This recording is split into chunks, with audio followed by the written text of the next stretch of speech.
Hi everybody. Today I'm going to do a story time video about the time that I worked at a haunted house.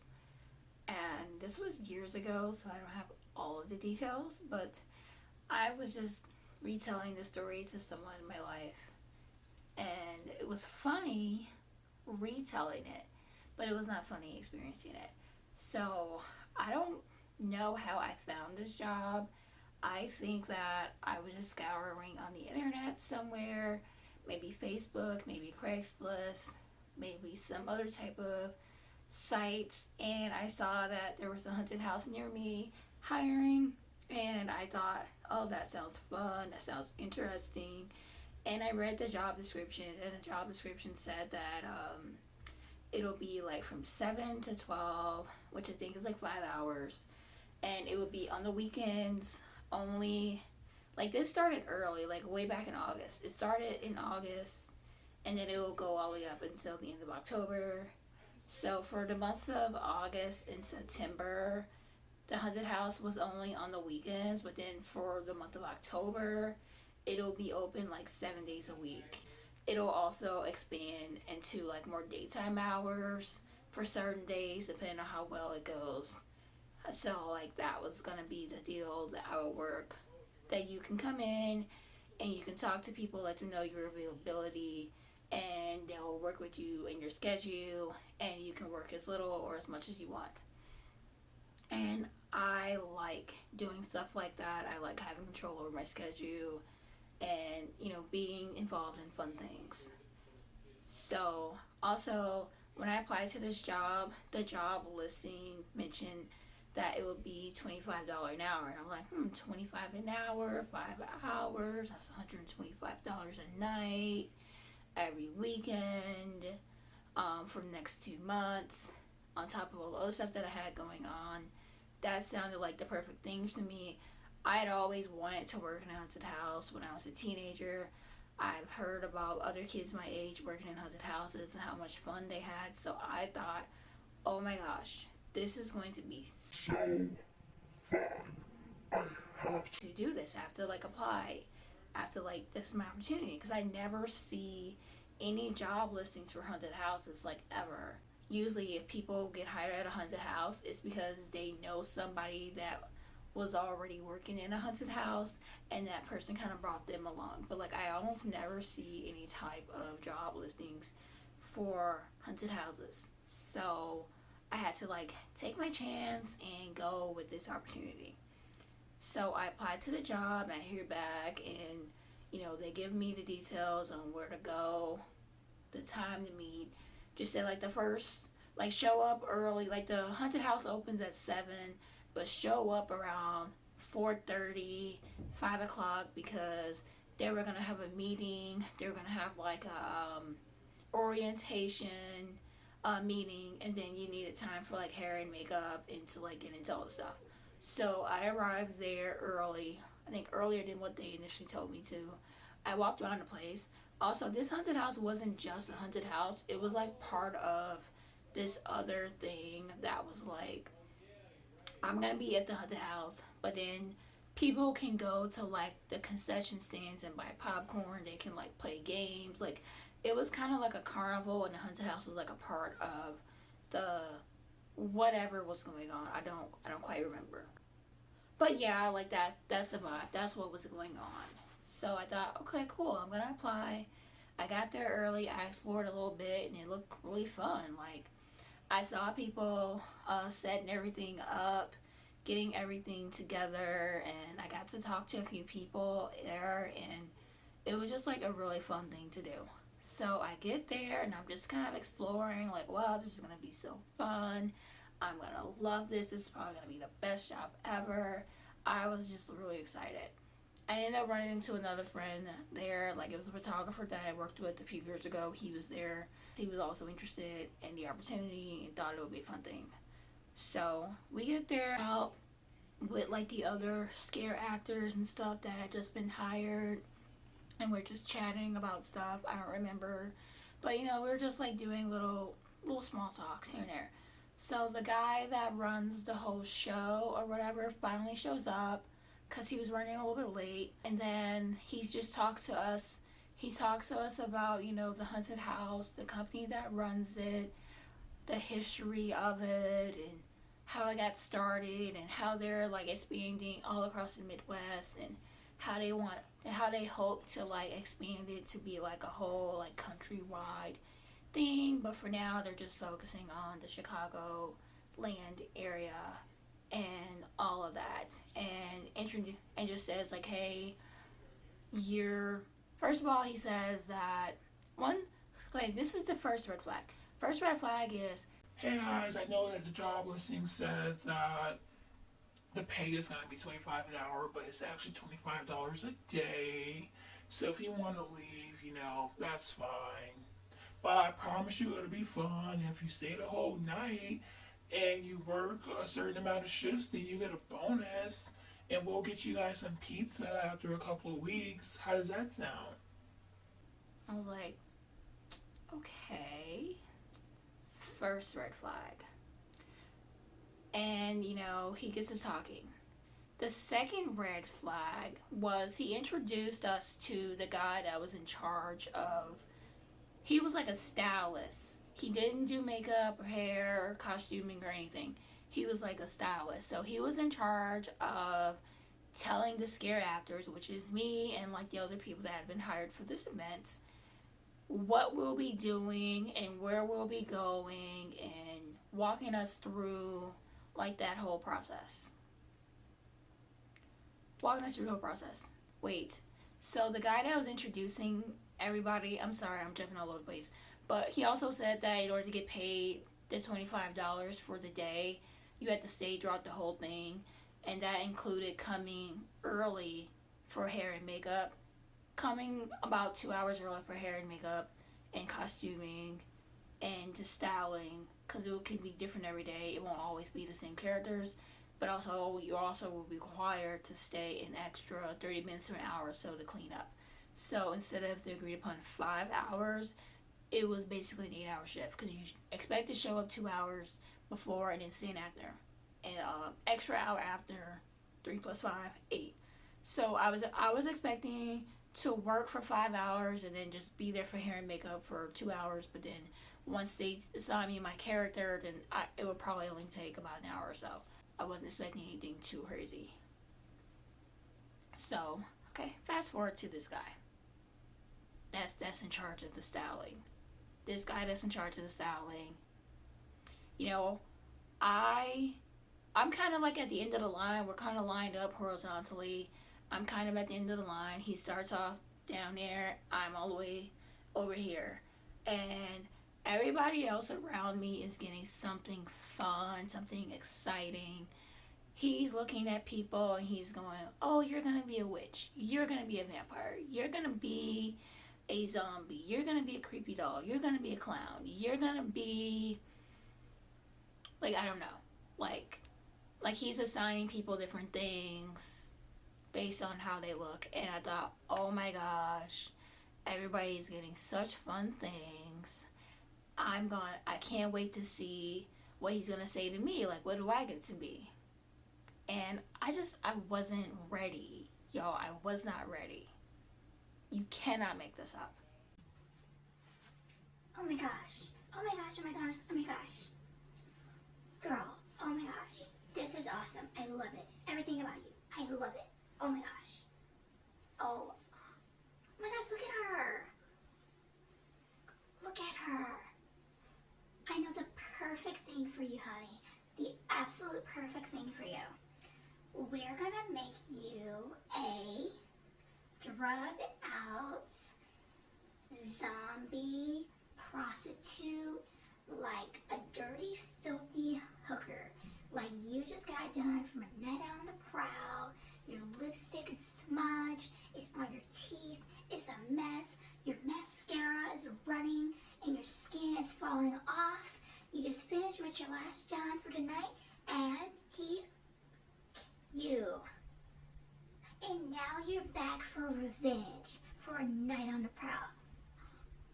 Oh my gosh, this is literally so awesome. I am a genius. This is perfect. I cannot wait. go over there to hair and makeup and she'll be able to help you, sweetie. So I go over to hair and makeup to get this whatever the hell it was. In case you're not keeping up, that was like the second red flag here. This is the third red flag. Third red flag is the makeup artist.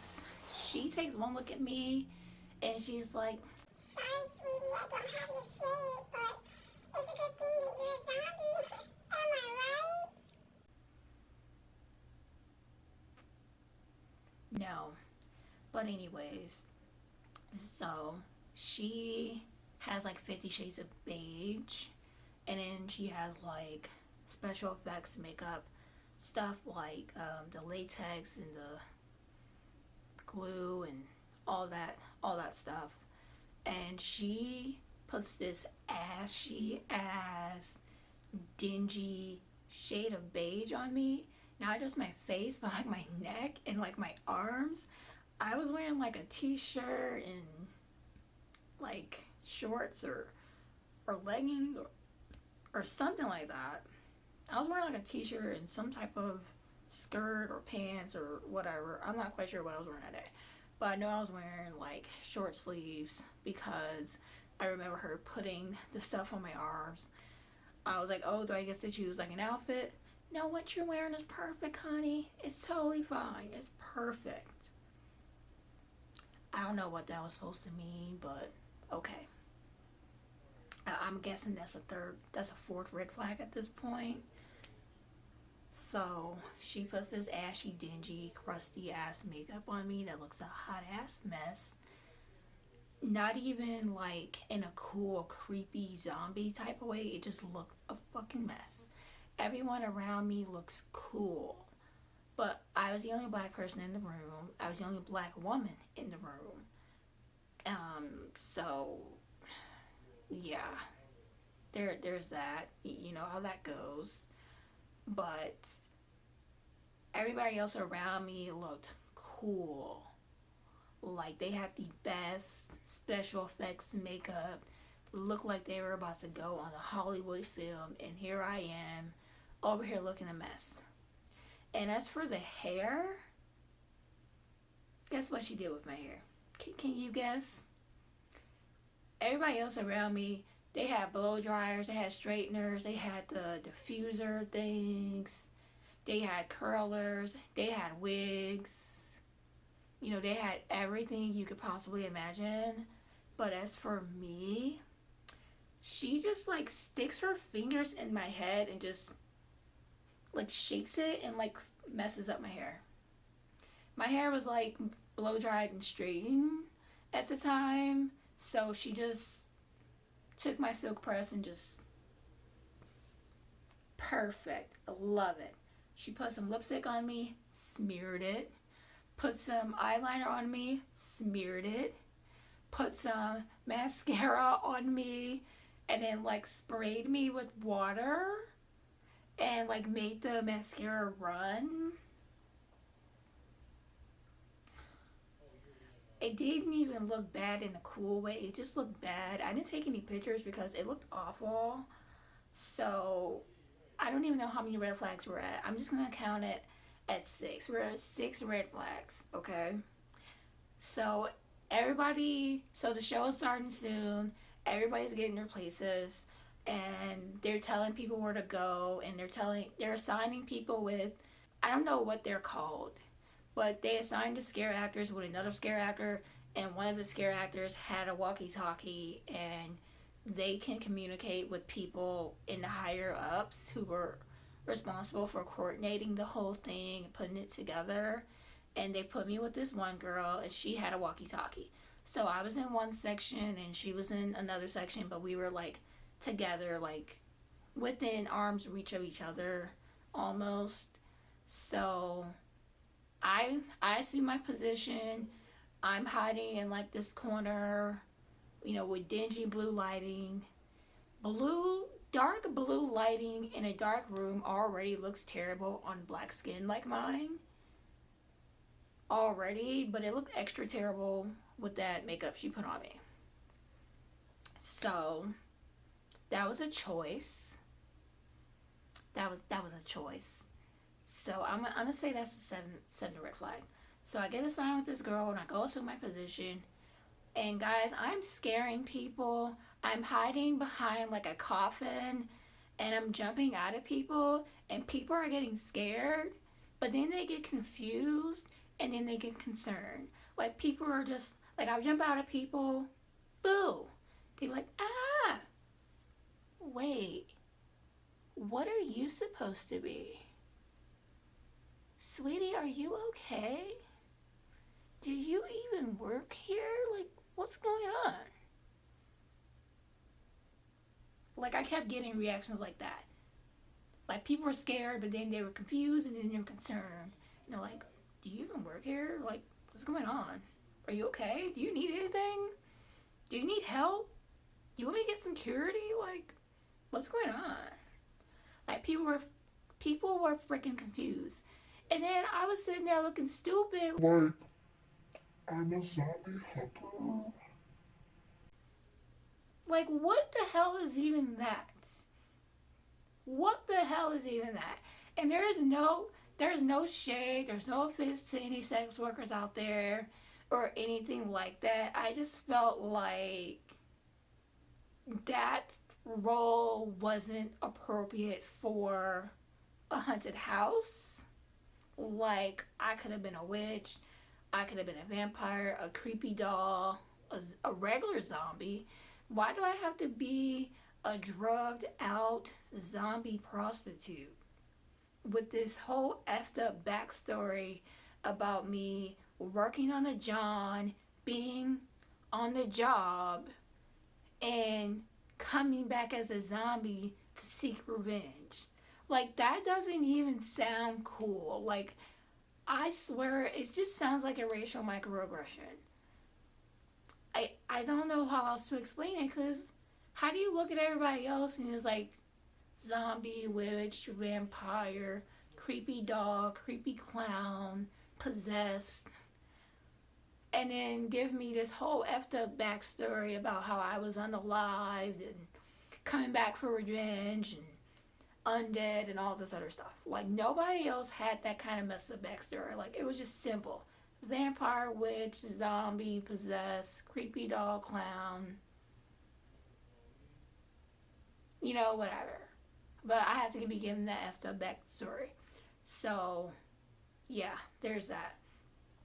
So at some point, they told us that if we had that we were supposed to switch places every 15 minutes or every 30 minutes or something. And if nobody came to switch places with us, then we can let the person who has the walkie-talkie know. And they're supposed to, like, reach out to people and they're supposed to, like, switch places with us and, like, get everything organized. So at some point after the show had started around 7, I got to a point where I was like, I have to go to the bathroom. Like, I have to pee. And I couldn't just leave my spot and go find a bathroom somewhere, which they never showed me where it was in the first place. But I had to let this person know, like, hey, can you call somebody in the walkie-talkie? I have to go to the bathroom. Can you tell them to, like, switch me or rotate or whatever? Oh, yeah, sure, I'll do that. And then she gets in the walkie-talkie. She calls somebody. Nobody comes. 5 minutes later, 10 minutes later, 15 minutes later. Hey, can you touch back with them and let them know that I have to use the bathroom? Yeah, sure, no problem.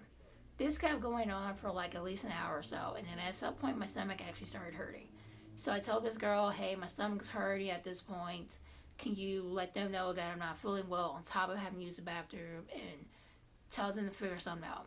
Yeah, sure, no problem. So she gets on the walkie-talkie and she, like, lets them know everything. And then it's the same thing happens. 5 minutes later, 10 minutes later, nothing. Calls again. 5 minutes later, 10 minutes later, nothing happens. So this goes on for an additional 30, 45 minutes. And I'm just like, okay, I cannot hang. I think at this point, it was probably like 9:30, like close to 10 o'clock. And I told this girl, like, hey, I've been here all night. The event's almost over. Nobody came to rotate with me. Even though I told you I had to go to the bathroom. Even though I told you that I'm sick. My stomach hurts. Like, can you tell them that this is urgent and to get something together to come and switch with me? And she looks at me, she's like, whatever it is you're doing to make yourself sick, you need to stop and focus on work. I was like, girl, what? Like, it's not that serious. That's a haunted house. It's supposed to be fun. Like, what are you talking about? So I was just like, girl, what? And I started to leave. She was like, oh no, wait, where are you going? Oh.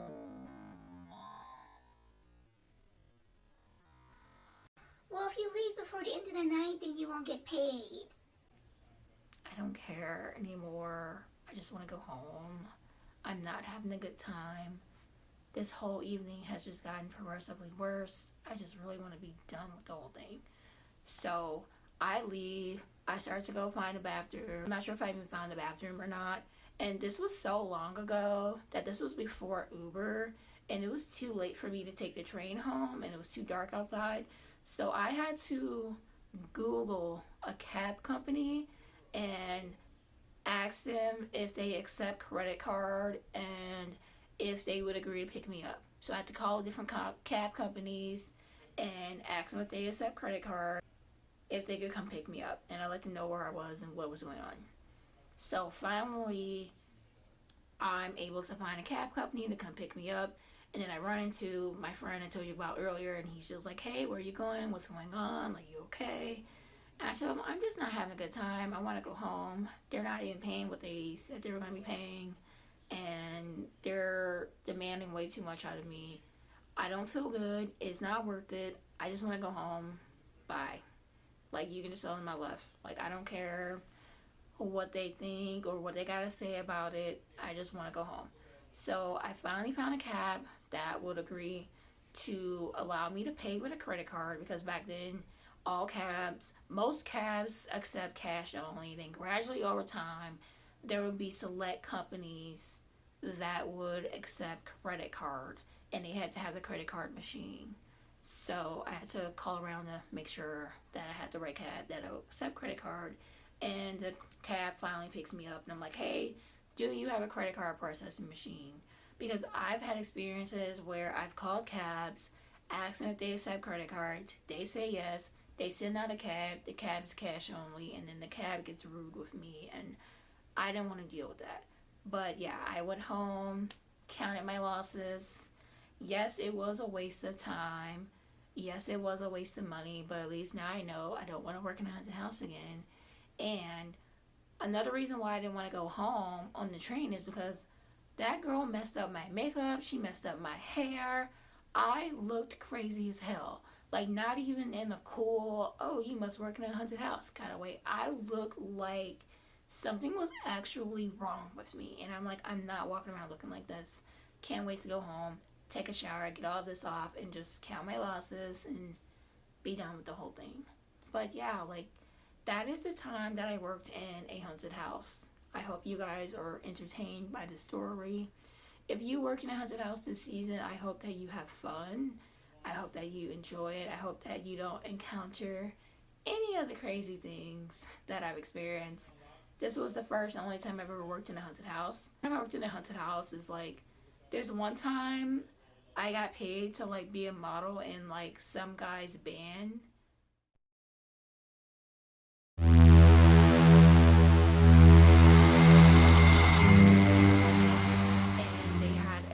Video at a haunted house. That was fun, and that one actually paid me, and the guys were cool. But yeah, as far as being a scare actor in a haunted house, I never did that again, and I'm good. I've seen what I need to see. I've experienced what I need to experience, and I'm done. So, bye.